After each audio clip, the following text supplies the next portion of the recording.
जब ऑडिट होती थी तो वो 54वीं 58वीं तक का वो हिसाब करते थे कि भाई वो हिसाब में कहीं गड़बड़ ना हो, ये चाराना कहाँ खर्चा कर दिए हैं। तो ऐसे मतलब पारदर्शिता था उस समय में। उस समय रानी साहब शादी को आई थी और पब्लिक का बहुत, क्योंकि महिला सीट हो गया था तो बहुत सारे लोग आए। हमारे एक शिक्षाविद थे नलिकांत सतपथी, वो तो आके धरना ही दे दिया कि जब तक रानी साहब हाँ नहीं बोलेंगे हम यहाँ से उठेंगे नहीं। बहुत मजबूरी में इनको इलेक्शन पे खड़ा होने का जोर दिया गया। मतलब जहाँ भी जाती थी लोग हल्दी पानी से पाँव धोते थे और इतना मतलब या ऐसा लगता था कि राजतंत्र हम लोग गए हुए कहीं 47 सा हो गया, मगर ऐसा लग रहा है कि आज भी लोगों के दिल में हम लोग राज करते हैं। हमारी जो सिस्टम यहाँ के ऑफिस का जो 24 साल मतलब शासन जो कर रहे हैं हमारे कर्मचारी, वो फॉर्म भी देंगे तो उसमें भी वो गरीब से 500 रुपया ले लेगा। तो हम लोग ने ये निर्णय लिया कि हम लोग वार्ड वार्ड बैठेंगे, पूरी टीम बैठाएंगे, जो लाभुक उसमें ये होगा सब उसमें वार्ड में सामने आके हम लोग को भरेंगे और हम लोग उसी को हम लोग कंपाइल करके हम लोग भेजेंगे ताकि गरीबों का एक पैसा तक भी उसमें कोई ये ना हो। कंडीशन था हम गरीब को तभी देंगे, जो ले भी रहा है उसको भी उन्होंने ये दिया, अगर तुमको मिल रहा है ये पैसा, अगर तुम किसी को दिए तो तुम्हारा अगला किस्त नहीं मिलेगा। मतलब उन्होंने इस वार्निंग के साथ उसको एक किस्त उन्होंने इशू किया। अगर आप सिस्टम से अलग जाएंगे तो बहुत कठिनाई होती है। हम लोग को 5 साल पूरा विरोध करना पड़ा, किससे, क्योंकि जो हमारे ओपोनेंट चुनाव लड़े थे वो हार इतनी बुरी तरह से पब्लिक ने नकार दिया तो वो अपना हार स्वीकार भी नहीं कर पाए। तो एक म्यूनसिपलिटी हमारे पैलेस में चलती, मतलब ऑफिस में चलती थी, एक म्यूनसिपलिटी सरायकेला कोर्ट में चलती थी, एक अलग अलग दुकानों में, ऐसा बोले तो सरायकेला में 3-4 म्यूनसिपलिटी चलती थी जहाँ पे एजेंडा एक ही था कि चेयरमैन को हटाना है। हम लोग RTGS के माध्यम से एक रात में 350 लोगों का अकाउंट में फर्स्ट किस्त हम लोग ने जमा किया। ये भी एक हिस्टोरिक ये होगा। डायरेक्ट हम लोग वो चेक वाला सिस्टम ही हटा दिया, RTGS से सबके अकाउंट में जो भी लाभुक है उनके अकाउंट में ऑटोमेटिक सबका चला गया। बहुत सारे समय में आया कि इंजीनियर पैसा मांग रहा है, हम लोग पर यार वार्ड कमिश्नर के पे अब आरोप आया, हमने रानी साहब ने एक ही रिक्वेस्ट किया, अब कम से कम गरीबों के घर से पैसा कोई ना लो। बट इंजीनियर तो अपना इंजीनियर है, वो तो किसी का सुनने वाला है नहीं। जब हम लोग ने रोका तो हम लोग के ऊपर फॉल्स केस हमारे रानी साहब के ऊपर किया कि हमको डराया जा रहा है, धमकाया जा रहा है, हमको जाति सूचक केस तक हम लोग के ऊपर आया। अगर एक क्रूड वे में बोले, ये 12th और 13 फाइनेंस कमीशन का पैसा जो हम लोग ने जमा था, बट उस तत्कालीन जो प्रीवियस जो बोर्ड थी वो अपने कमीशन के चलते ही ऐसी जगह बना दिया ये बस स्टैंड कि आज बस स्टैंड क्या एक साइकिल स्टैंड या रिक्शा स्टैंड तक, ऑटो स्टैंड तक भी नहीं है। और उसका उस जगह का एक आध्यात्मिक जगह था जहाँ पे झुमकेश्वरी माँ का देवस्थान है।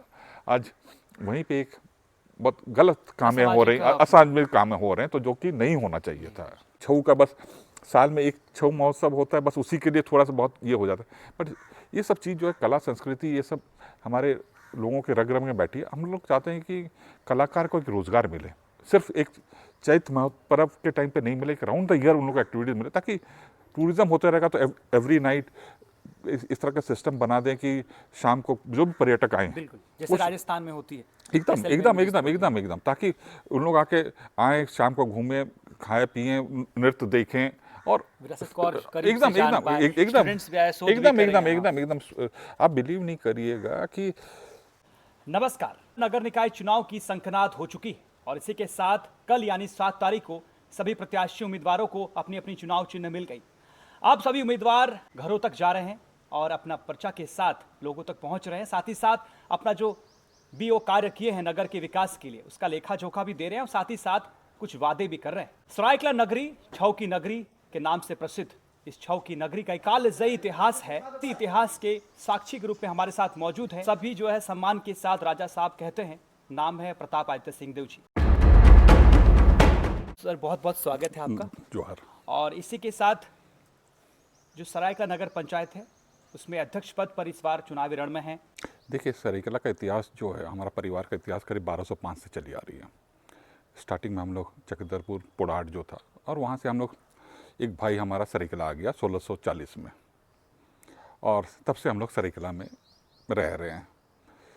उस समय यहाँ जंगल हुआ करता था, आस्ते आस्ते यहाँ का राज स्थापित हुआ और अलग अलग जाति धर्म के लोगों को लाके यहाँ पे बसाया भी गया है, ताकि शहर कैसे विकसित होगा, यहाँ के लोग या जो भी कार्यशैली जो भी होगा, तो बहुत सारे जितने भी परिवार के लोग हैं, अधिकांश जो हैं बाहर से बसाया गया है, चाहे वो दुबे जी हो या मिश्रा जी हों जिनको यूपी से लाया गया, हमारे जो बिजनेस क्लास मारवाड़ी लोग हैं उनको अलग अलग स्थान से लाके यहाँ पे बसाया गया है। और उसी तरह के हर जाति के धर्म को लाके एक सरायकेला बड़ा यूनिक जगह है जहाँ पे हमारे अलग अलग जाति धर्म के लोग रहते हैं और हमेशा कोई नाम से नहीं बुलाता है, हमेशा वो रिश्ते से बुलाते हैं, चाहे वो मामा हो, कोई भी लड़की की अगर बेटा बेटी को जब भी आते हैं तो सबका मामा हो, अपना घर का जो मामा है वो तो है ही है, बट पूरा सरायकेला वासी उसको भांजा भांजी के हिसाब से ये कर। हर जाति धर्म के, चाहे वो हमारे मुस्लिम समाज के हों या मुखी समाज के हों, सबको काका इस तरह से संबोधन किया जाता है। ये सही बात, मतलब ऐसा लगता है कि सरायकेला, पूरा सरायकेला एक परिवार है हमारा। खास करके जिस तरह से आपने छऊ का जनक की बातें की, तो छऊ का में है क्या, हर जाति के धर्म उसमें डांस करते हैं और मुखौटा पहनने के बाद में कोई जाति धर्म रहता नहीं है। इसीलिए महात्मा गांधी भी को जब मालूम पड़ा कि एक ऐसा कला है जहाँ के राज परिवार द्वारा विकसित किया जाता है या उसको पेट्रोनाइज किया जाता है, कि हम तो हरिजन मूवमेंट वो दूर करने के लिए वो अपना एक मुहिम चलाए थे, मगर सरायकेला को तो राज परिवार द्वारा सदियों से जाति धर्म का कोई बंधा ही नहीं है। तो इस तरह का वो पुराना रहा।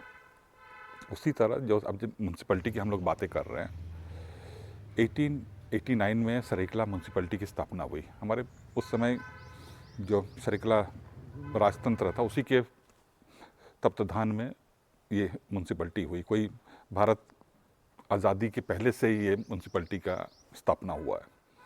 और निश्चित तौर पे जब 47 में हमारा भारत आज़ाद हुआ, हमारे ये सरायकेला उड़ीसा में था, और 47 दिसंबर में हम लोगों ने भारत के साथ राज्य को विलय किया। आप एक चीज़ सोचिए कि उस समय जो हम लोग का इंस्ट्रूमेंट एक्सेशन जिसके लिए हम लोग कहते हैं, जैसे कि भारत के साथ 556 राजाओं ने विलय किया, उस समय आपके पास ऑप्शन था कि आप भारत में जाइए, और बॉर्डरिंग स्टेट जो था वो पाकिस्तान में उनको जाने का प्रोविज़न था, या आप स्वतंत्र होकर अपना राज चलाते रहिए। आज के दिन में अगर एक प्रैक्टिकल हम लोग सोचें, कोई भी बिज़नेस चला रहा है या कोई बिज़नेस हाउस का बोलिएगा हम इसको टेक ओवर कर रहे हैं, आप अपना पूरा हमको दे दीजिए, वो तो बड़ा बिजनेस तो छोड़ दीजिए, कोई छोटा बिजनेस वाले को बोलिएगा तो वो कभी नहीं करेगा। मगर एक भारत में जो आज हम लोग कह रहे हैं कि स्वतंत्रता सेनानी इन लोगों को सबको मिला, तो जितने 556 राजा थे वो भी तो उस तरह से योगदान रहा भारत को एकत्रित करने में। ये सब तो इतिहास की बात हो गई। उसके बाद जब हमारा लोकतंत्र में हम लोग आए तो सरायकेला तत्कालीन महाराज जो थे आदित्य प्रताप सिंह देव, उन्होंने पहला रीजनल पार्टी यहाँ पे फॉर्म किया, गणतंत्र परिषद।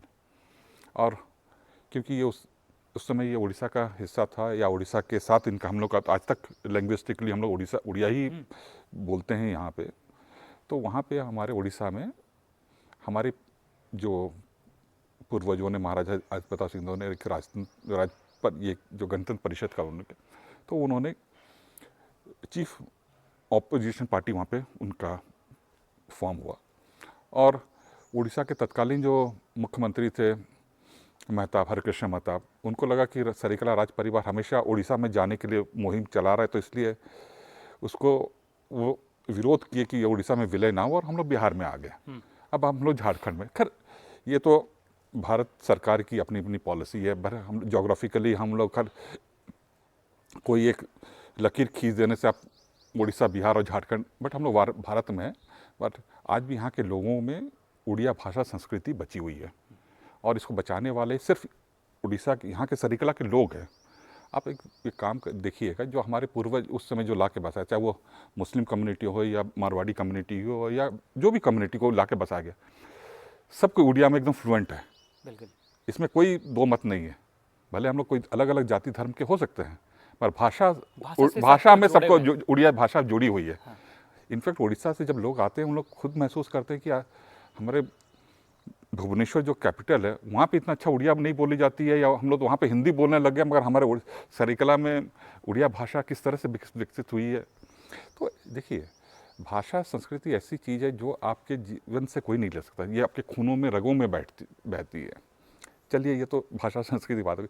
आज हम लोग अब नगर निकाय की बातें आते हैं।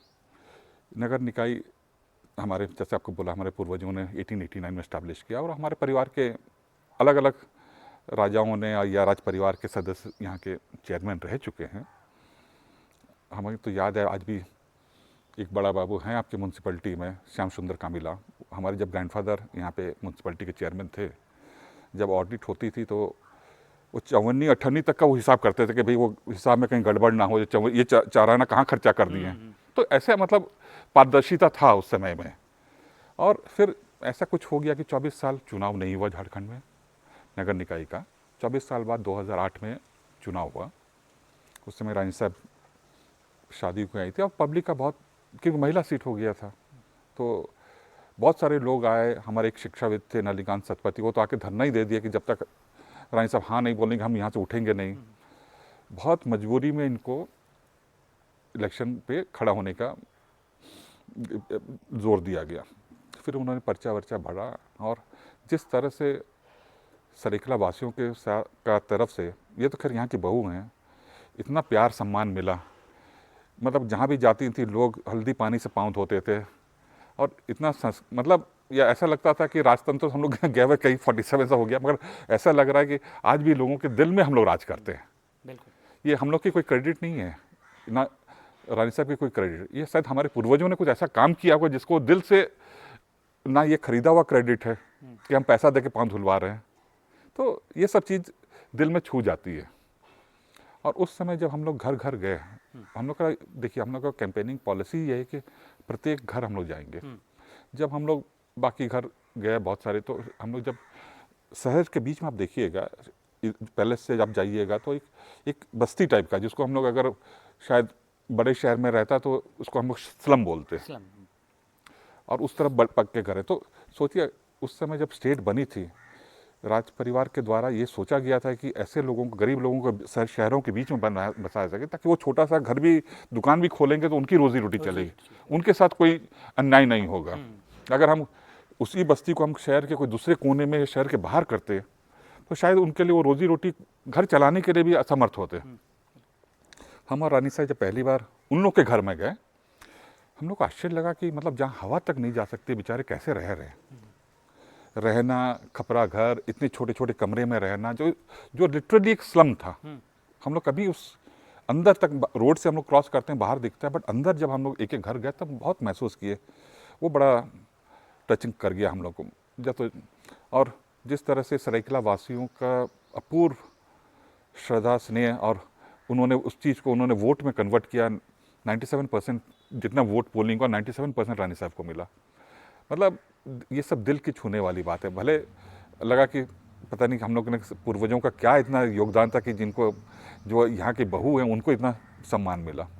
तब जब हम लोग को ये मिला तो हम लोग का पहला उद्देश्य यह था कि ऐसा कुछ करें कि, देखिए होता क्या है कि रोड, नाली, ड्रेन, ये सब सामूहिक चीज़ है, पर हम लोग ऐसा कुछ करें कि जो व्यक्तिगत उनका जीवन स्तर ऊंचा कर सके।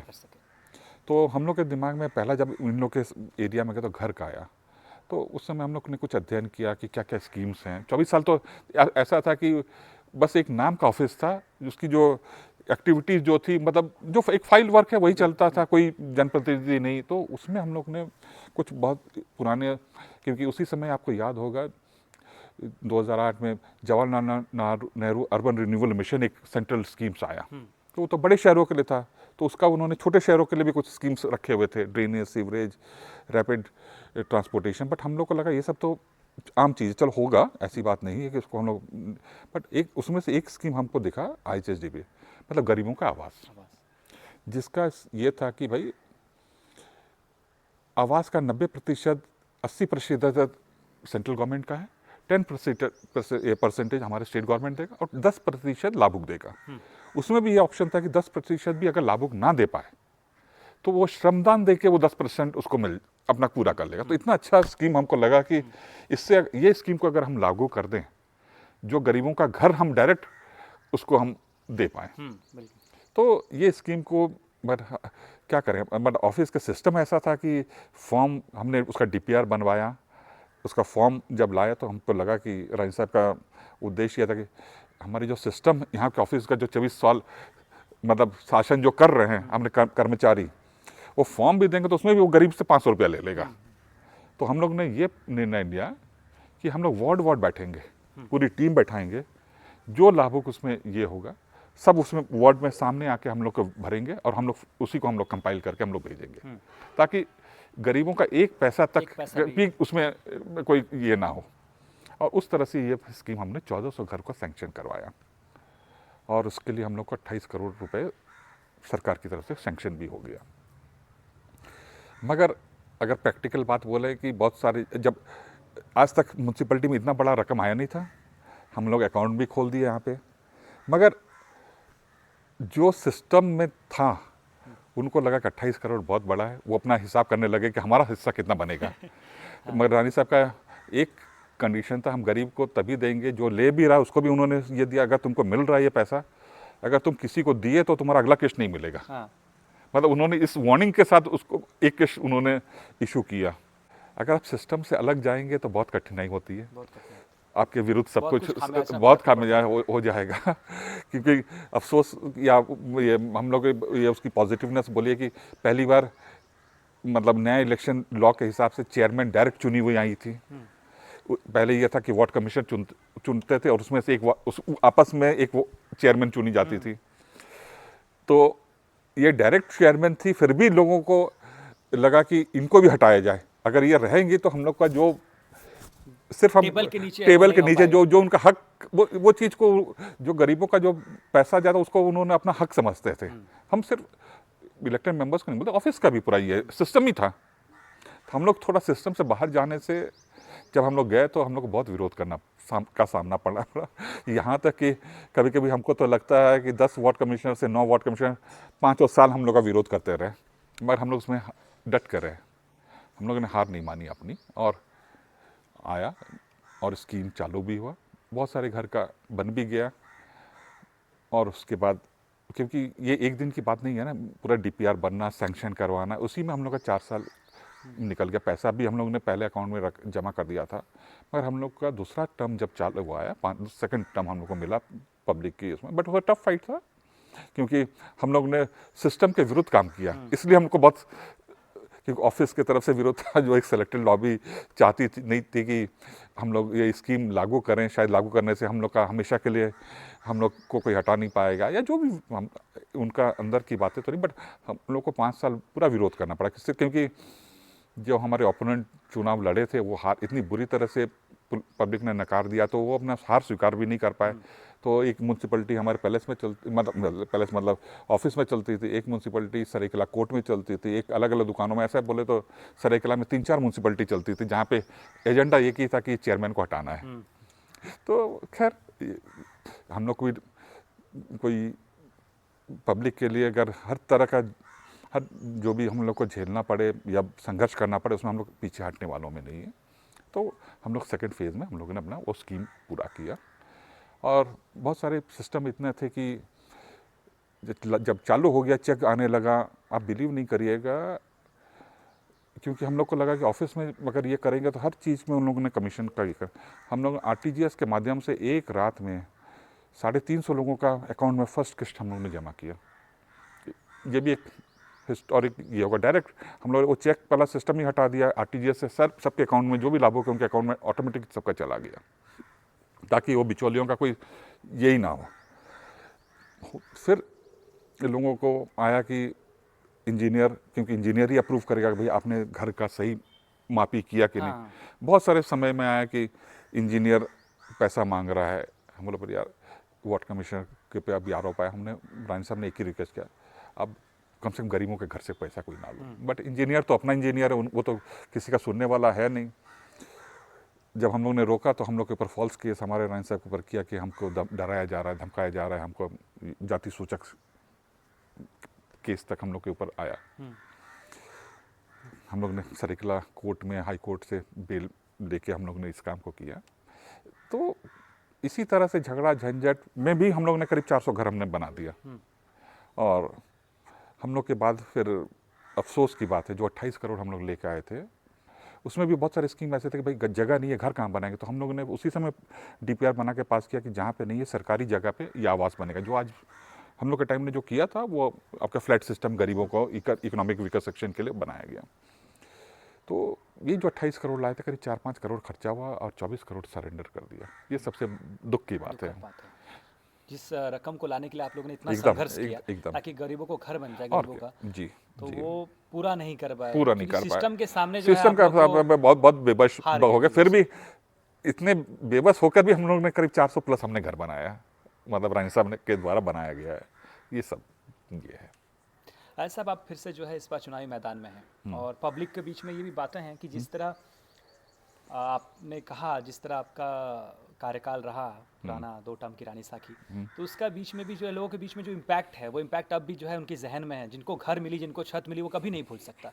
वो ईश्वर को नहीं भूल सकता, तो जिन्होंने उनका छत दिया है उनको भी नहीं भूल सकता। तो ऐसे में अभी फिर से जो है आप चुनावी मैदान में हैं, आपकी चुनाव चिन्ह क्या है और इसी के साथ अब जो है क्या कुछ नगर में देख आप जस्ट सोचिए ना, मतलब हमने आपको बताया ना, करीब हम लोग 1640 में हम लोग ने सरायकेला की स्थापना की। कलकत्ता आज 300 साल पुराना शहर है। कितना मतलब इस सब, तो इतना पुराना शहर सरायकेला, और आज ज़िला मुख्यालय भी है। बिल्कुल। और हमारा ज़िला देखिए आदित्यपुर गमरिया उस तक कितना डेवलप कर गया, बट हमको जो ज़िला मुख्यालय है भले छोटा है, बट इसको एक आदर्श ज़िला मुख्यालय के हिसाब से हम लोग को डेवलप करना है, जिससे कि हम लोग ने जैसे आपको बताया था कि ये तो किया। उसी कार्यकाल में हम लोग का पुराना पानी वाटर सप्लाई भी हम लोग ने सेटअप किया। घर घर हम लोग ने जल का ये किया। रानी साहब इनफैक्ट मंच से रघुवर दास तत्कालीन मुख्यमंत्री थे, उन्होंने उसका जब शिलान्यास किया हमारे वाटर सप्लाई का, वो मंच से रघुवर दास को उन्होंने आग्रह किया कि ये हमारे कार्यकाल में नल में, ये आप जो शिलान्यास कर रहे हैं, नल में पानी आ जाना चाहिए। और वही मंच से रघुवर दास तत्कालीन मुख्यमंत्री ने वो एक्सेप्ट किया, जो हमारे डिपार्टमेंट को, वाटर सप्लाई डिपार्टमेंट को, और जो भी कॉन्ट्रैक्टर थे कि, और आप बिलीव नहीं करेगा, ये 24 महीने का कॉन्ट्रैक्ट था और उन्होंने 18 महीने में जो कॉन्ट्रैक्टर था, जो एजेंसी थी, 18 महीने में टाउन की वाटर सप्लाई उन्होंने बना दिया। फिर भी बहुत सारी जगह हम लोग देख रहे हैं कि पानी का टंकी बन गया या टंकी की कमी है, तो उसको हम लोग एक्सटेंड करेंगे ताकि घर में देखिए पानी, रोड, बिजली, ये सब जो आधारभूत मूलभूत सुविधा है। ड्रेनेज की बात है हम लोग का जो है, मतलब अक्सर हमको लग रहा है कि अगर हम लोग इसको अंडरग्राउंड ड्रेनेज और सीवेज सिस्टम बना दें, एक आदर्श शहर बन जाएगा। और जहाँ भी एनक्रोचमेंट हो, रोड को थोड़ा चौड़ीकरण चाहिए या कुछ उस तरह से किया जाए कि ताकि ट्रैफिक को इस कंट्रोल किया जाए, ताकि मतलब मेन रोड को या कुछ आउटर रोड्स को हम लोग डेवलप करें ताकि भीड़ भाड़ जाम ना हो, या जिस तरह से कुछ ना एक बाकायदा डीपीआर बना के एक अच्छा से हम लोग कंसल्टेंट बुला के, मतलब टाउन को एक आदर्श टाउन बनाना चाहते हैं। और जिला मुख्यालय सिर्फ एक पुराना नाम नहीं रहना चाहिए, ऐतिहासिक नाम है सरायकेला खरसुआ, वैसे ही हम लोग चाहते हैं कि एक मॉडल आइडियल एक नगर पालिका बन जाए। टूरिज़्म का भी बहुत अपॉर्चुनिटीज़ है इस नगर में, जैसे कि पुराने आप लोग के जो राजमहल है ये भी है, साथ ही साथ मंदिर हैं जी। और टूरिज़्म की सेक्टर में भी यहाँ पे कुछ काम करने की ज़रूरत है, क्योंकि कई लोग जो यहाँ आते हैं, क्योंकि ये जो नगर है, ये नगर देश में ही नहीं सिर्फ विदेशों में भी इसकी नाम है छऊ कला को लेकर। पद्मश्री, कई पद्मश्री जो है यहाँ से नॉमिनेट हुए हैं, पद्मश्री उनको प्राप्त हुई है। तो ऐसे में लोग भी पहुँचते हैं तो एक सोच लेके पहुँचते हैं कि हम सरायकेला पहुँचेंगे तो इसमें ये हम लोग ये जगह घूमेंगे ऐसे। तो टूरिज़्म के सेक्टर में भी क्या कुछ ऐसे नहीं है, देखिए वो आपको बता दें, जब हम लोग पहली बार भी आए तब भी हम लोग का प्रयास ऐसा था, और कोइंसिडेंटली हम लोग ऐसे मिल गए। अरुण कुमार सिंह तत्कालीन टूरिज्म सेक्रेटरी थे और जिनका कैरियर सरायकेला से ही चालू हुआ था। ये फर्स्ट आईएएस जो एडीएम बन के आए थे, तो जैसे ही आए उन्होंने हम लोग को सैंक्शन किया था कि जैसे बीच में उनका टूरिज्म की तरफ से हाईवे पलाश का काफ़ी आया था कि रोड किनारे वेस्ट साइड एमिनिटीज़ के लिए उन्होंने 2 करोड़ रुपए सैंक्शन भी कर दिया था। अनफॉर्चुनेटली हमारे ज़िला प्रशासन उनको जो 2 एकड़ या 1 एकड़ जो भी लैंड का मुहैया नहीं करा पाई, वो भी पैसा ये हो गया। तो देखिए हम लोग तो एक बिचौलिया का टाइप काम करेंगे, मतलब we are just between the government and the ये, तो कि ये म्यूनसिपलिटी जो है एक सेमी गवर्नमेंट ऑर्गेनाइजेशन है। हम लोग अपने प्रयास से, चाहे मुख्यमंत्री हो या जो भी विभागीय मंत्री हो या जो भी हो, हम लोग अपने व्यक्तिगत संबंध से या सेंट्रल से भी ऐसा कुछ स्कीम्स हो जो हम लोग ला सकते हैं, उसके लिए हम लोग हमेशा प्रयास करते हैं। जैसे ये घर की स्कीम थी, सेंट्रल गवर्नमेंट था, हम लोग को बाकायदा हम लोग दोनों गए थे हम लोग टूर में कि कैसा, इनफैक्ट आप अगर आज की बातें करें, प्रधानमंत्री आवास तो नाम का हो गया, आज 2-2.5 लाख या 3 लाख का पता नहीं, मगर आपको बता दें हम लोग गए थे 2013 में, और वो फ्लैट हम लोग दिल्ली में देख के आए थे, जो मॉडल फ्लैट्स उन्होंने बनाए थे, उस समय उसका कीमत था 4 लाख रुपए गरीबों को मिल रहा था। तो सोचिए 4 लाख का, मतलब होता क्या कि सरकार बदलती है, उनके अपनी नाम होता है उसको ये करने के लिए। तो इस तरह का हम लोग कोशिश करें कि अच्छे अच्छे स्कीम्स लाएं यहाँ पे, जिससे गरीबों को रोज़गार रहे, टूरिज़्म को हम लोग डेवलप कर पाएँ। जिस तरह से हम लोग पैलेस में, हम लोग तो अनफॉर्चुनेटली राइन साहब को बीच में तबीयत खराब हो गई ना, तो हम पैलेस को हम लोग हेरिटेज टूरिज्म में डेवलप कर ही रहे थे। इनफैक्ट परसों ही हम लोग ने जोबा मांझी से मुलाकात हुई तो हमने बोला था कि आप टूरिज्म के हिसाब से इसको डेवलप करिए। हम चाहते हैं कि पैलेस का एक हिस्सा हम लोग म्यूजियम में डेवलप कर दें, ताकि लोग आएँ, क्योंकि लोग अगर अगर आप देखें तो जमशेदपुर से लोग को ज़्यादा वो घाटशिला गालूडी तरफ चले जाते हैं वो रिसॉर्ट के लिए, पर उन लोग, बहुत लोगों को ये नहीं मालूम है कि एक पैलेस है यहाँ पे, ऐतिहासिक जगह है। और आप लोग के मीडिया के माध्यम से आप लोगों ने छऊ का, बस साल में एक छऊ महोत्सव होता है, बस उसी के लिए थोड़ा सा बहुत ये हो जाता है, बट ये सब चीज़ जो है, कला संस्कृति, ये सब हमारे लोगों के रग रग में बैठी है। हम लोग चाहते हैं कि कलाकार को एक रोज़गार मिले, सिर्फ एक चैत्र पर्व के टाइम पे नहीं मिले, एक राउंड द ईयर उन लोग को एक्टिविटीज मिले, ताकि टूरिज्म होता रहेगा। तो एवरी नाइट इस तरह का सिस्टम बना दें कि शाम को जो भी पर्यटक आए, बिल्कुल जैसे राजस्थान में होती है, एकदम जैसलमेर एकदम में जिस एकदम एकदम एकदम, ताकि उन लोग आके आए, शाम को घूमें, खाए पिए, नृत्य देखें, और विरासत को और करीब से एकदम जान एकदम पाए, एकदम स्टूडेंट्स भी आए, शोध भी एकदम करें एकदम यहाँ। एकदम एकदम। आप बिलीव नहीं करिएगा कि पहले, मतलब इतना फॉरेनर्स आते थे यहाँ पे। हम लोग Eliana Christie, Protima Bedi, Sharon Lowen, कितने लोग आके यहाँ पे सीख के गए हैं, यहीं रह के गए हैं। तो इस तरह से एक हम लोग छऊ का सेंटर भी अच्छे से डेवलप हो, जहाँ की बाहर के लोग आके रहें, सीखें, और संस्कृति को करीब से देखें। इस तरह का हम लोगों का विचार है। राज साहब, एक आखिरी सवाल रहेगा, जैसे कि नगरवासियों की एक पुरानी मांग है बस स्टैंड को लेकर। बस स्टैंड तो बनी, लेकिन वो बस स्टैंड इस तरह बनाई गई कि मतलब वो उपयोगी नहीं रहा उसका कुछ, वहाँ बस ना जा पाएगी, देखिए, ना ही सही उसका। बात है। अब हम लोग को उस समय 12th या 13th फाइनेंस कमीशन में से दो दो बार हम लोग को 1.5 करोड़ रुपए मिला था बस स्टैंड के लिए। तो हम लोग ने यही सोचा था कि कोई अच्छा जगह हम लोग को मिले, ताकि मतलब उसको अच्छा डेवलप करें, क्योंकि ये अब देखा जाए तो ये उड़ीसा, बंगाल और बिहार तीनों का हम लोग का ये है, और यहाँ से जितने भी आती हैं, तो हम लोग को जगह नहीं मिल, क्योंकि जैसे आपको बोले ना, ये हम लोग का तो सेमी गवर्नमेंट ऑर्गेनाइजेशन है, हमको जिला प्रशासन से हम लोग को जगह की मुहैया करानी चाहिए, कि कम से कम हम लोग मांग रहे थे कि 4-5 एकड़ अच्छा दीजिए, तो एक अच्छा टर्मिनल हम लोग बना पाए इंटर स्टेट, क्योंकि ये तीनों राज्यों के बीच का ये है। अब पहले सरायकेला से बस जाती थी पूरी, अब वो भी बंद हो गया। अब अफसोस की बात है, राजनगर से जा रही है, बट सरायकेला से कोई नहीं रहा, जिला मुख्यालय से कोई नहीं जा रहा है। तो मगर अब अगर हम क्रूड वे पे बोले, तो हम लोग को जगह ना मिलने का हम लोग कर नहीं पाए। पैसा जमा था, हम लोग चाहे कि, क्योंकि सर हमको नेक्स्ट चुनाव में हम लोग शायद पब्लिक के हिसाब से हम लोग खरा नहीं उतरे, तो इसलिए पब्लिक ने हम लोग को हटा दिया। तो हम लोग स्वीकार किए अपने ये को, 5 साल हम लोग घर में बैठे, कोई हम लोग का उस तरह का नहीं कि जो पहले कार्यकाल में जो चुनावी हारे वो 5 साल बाहर म्यूनसिपलिटी चलाए। हम लोग का वो उद्देश्य नहीं था। जिसको सरकार, मतलब जिसको पब्लिक चुनी है, उनको चलाने का हम लोगों ने फुल मौका दिया। अगर एक क्रूड वे में बोले, ये 12th और 13th फाइनेंस कमीशन का पैसा जो हम लोगों ने जमा था, बट उस तत्कालीन जो प्रीवियस जो बोर्ड थी, वो अपने कमीशन के चलते ही ऐसी जगह बना दिया ये बस स्टैंड, कि आज बस स्टैंड क्या, एक साइकिल स्टैंड या रिक्शा स्टैंड तक, ऑटो स्टैंड तक भी नहीं है। और उसका, उस जगह का एक आध्यात्मिक जगह था, जहाँ पे झुमकेश्वरी माँ का देवस्थान है।